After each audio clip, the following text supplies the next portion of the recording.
So when I began my sociology research, I had a hypothesis. That various people could look at the same exact thing and see something completely different. Now it seems a little counterintuitive, but let me explain. Ooh. This is a photo of Kendrick Lamar, acclaimed and Grammy-winning hip-hop artist on the cover of Rolling Stone magazine. This is also a photo of Kendrick Lamar on the cover of GQ magazine. And as you can tell, these two depictions of the same human being, the same pop culture figure, are quite different. Now, during my experiment, I asked participants to look at each photo and describe what they saw.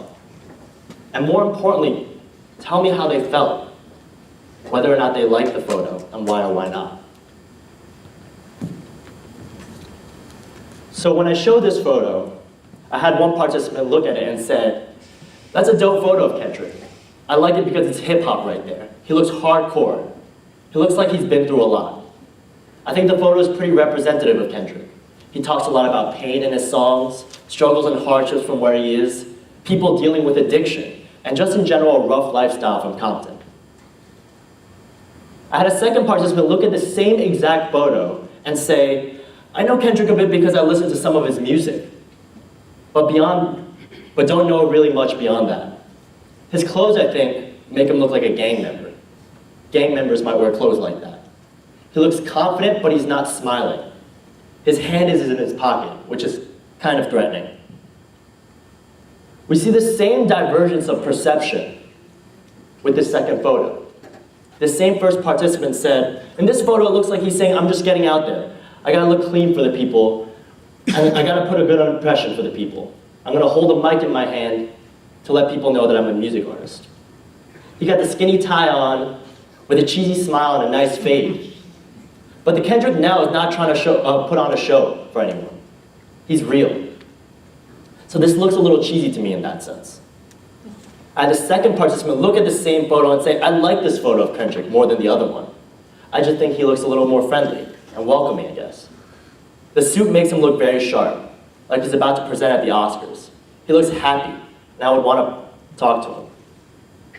What was really interesting to me is that we have two participants looking at two very different representations of the same figure. And even though they saw the same things, they felt something very different. They used their prior context, their prior life experiences, to inform and rationalize the judgments that they made. They could be looking at the same thing, but seeing something completely different. And this trend continued throughout my experiment. These are two depictions of LeBron James, arguably one of the most well-known athletes of our generation. When I show participants these photos, they described him in the GQ cover as friendly, professional, and welcoming. And they looked at the Vogue cover and described him as angry, aggressive, and intense. Now, here's an interesting phenomenon, because now we have everyone, all the participants who knew LeBron James, who had some prior knowledge of him, look at these two representations and feel something completely different based on how he looked in each photo. So as I was trying to discover the relationship between media and people, I found that this relationship was more complex than I thought.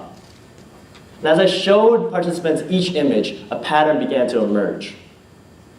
While people describe the contents of each photo with clarity and consistently, they would say, LeBron is wearing a suit, he's smiling, he has a flaming basketball in his hand.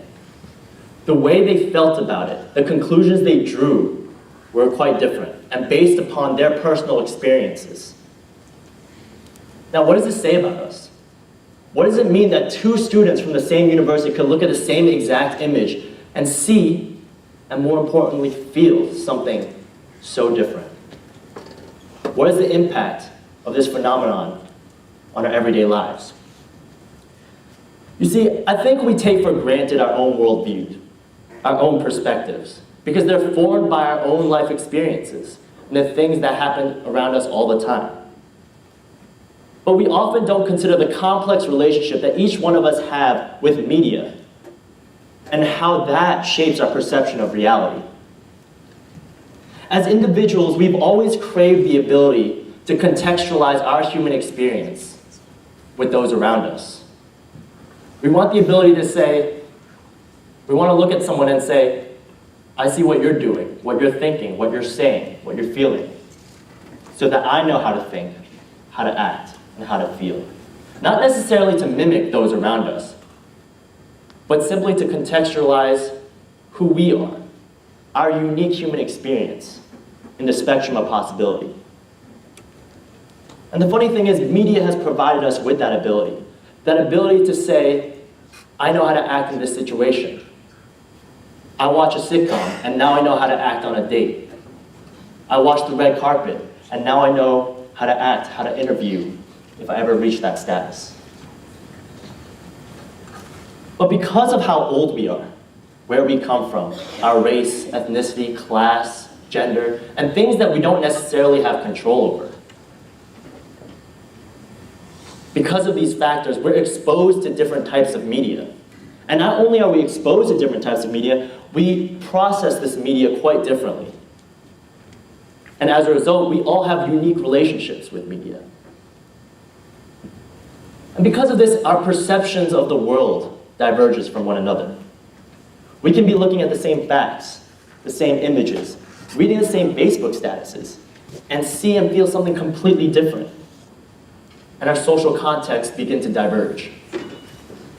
So in 2016, a time where most of us are attached to our devices, looking at our screens, media has become this pervasive and constant filter for how we see society, how we see reality. And as we traverse our different lives, it's important to recognize that we each have unique filters. We inhabit unique digital worlds. Even though we sit together here as part of one Lehigh community, we actually are part of very distant worlds. Our unique filters, as they manifest on our Facebook news feeds, who we follow on Instagram, what news platforms we care about. As a result of this, we inhabit very distinct digital worlds, fit to our exact personalities, feeding into our very specific emotional needs. And I think this is quite problematic. Yeah, when it comes to trivial things like what memes we enjoy, what public figures we like to follow, what Instagram pages we enjoy, our divergent filters have relatively little impact. They're harmless. It doesn't matter that I like to follow one dog Instagram page and you like to follow cats. That doesn't matter. But when it comes to more serious issues and content that require thoughtfulness, discussion, clarity, empathy, and most importantly, love, our divergent filters fail us. We self-indulge in these echo chambers and clickbait news articles that only affirm our deepest emotional drives and insecurities. The internet, social media, news, these are institutions that at the highest level ideally should be bringing us together, as they should free us from the limitations of our immediate physical realities. But instead, we see that they're pulling us apart. I do think it's interesting, however, that people are beginning to place blame as society begins to realize how much they've been played. There we go. They say the media is dividing us based on things like race, class, politics. Recently, people have been condemning Facebook for not doing a better job in quelling the misinformation that spread like wildfire over the past election season. And ideally, yes, we should hold these platforms, these companies, to a higher standard so that they can provide a service that ultimately leads to social good. But to divert the responsibility that we have and the guilt and blame that we have onto these companies, I would feel that that sentiment is a bit misplaced. Because in the economic, social, and political atmosphere that we live in now, I don't see a future where the role of media will fundamentally change. Because in the systems that are so entrenched in our society, media has become a zero-sum game to grasp moments of our attention. A phenomenon that has led scholars to say that we're living in an attention economy.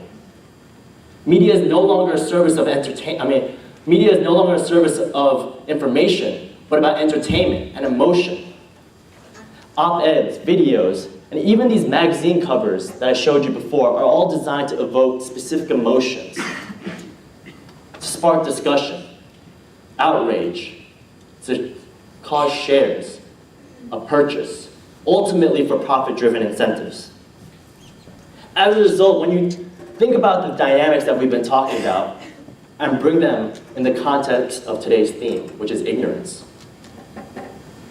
we have to see media as a dual-edged sword. Because on one hand, media has allowed us to transcend our immediate physical realities. It's allowed us to gain exposure to things that we wouldn't have. Media is the reason why people like me and you living in Pennsylvania get to know what is happening in North Dakota and potentially get engaged in that process. I think that's an extremely powerful and good thing. But on the other hand, media, and more specifically, our digital filters, have limited our worldview, feeding us things that we like to see, that we already know. And these dynamics are in constant tension with one another. And the frustrating thing is, the media companies and platforms that we rely on, they're not obligated to resolve this tension. In fact, they're more aligned to exploit it. These media companies offer us suggestions, curating content for us that we know we will enjoy. They shield us from looking at things that might make us use their platform less. They feed into our passions, our insecurities, our ego, and every facet of our complicated identities, just to make sure that we continue to use their platform, to continue to use their content, in order for us to feel comfortable, self-righteous, and satisfied. So if I'm saying that the blame and responsibility does not fall solely on these companies, the question then becomes, how do we accept and respect the beauty of our divergent digital worlds? How do we reconcile with the fact that me and you, we actually like different things, and we are going to see things differently? How do we respect that fact and yet work together, simultaneously bring them together to build unity? How do we learn about the other, the unknown, in a way that is meaningful, authentic, and long-lasting? Because the media has always provided a crutch for us, so that we don't have to do the work, so that we don't have to go there and engage in the unknown without bias or fear. It inhibits our self-awareness and motivates to project our insecurities, our ego, our mentality outwards instead of inwards.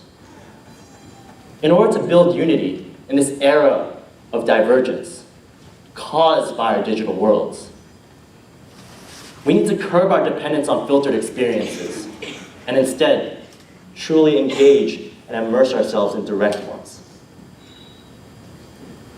So I'll leave you with a quote. Stripped of your ordinary surroundings, your friends, your daily routines, your refrigerator full of food, your closet full of your clothes. With all of this taken away, you are forced into direct experience. I eventually realized that direct experience is the most valuable experience that I can have. Thank you.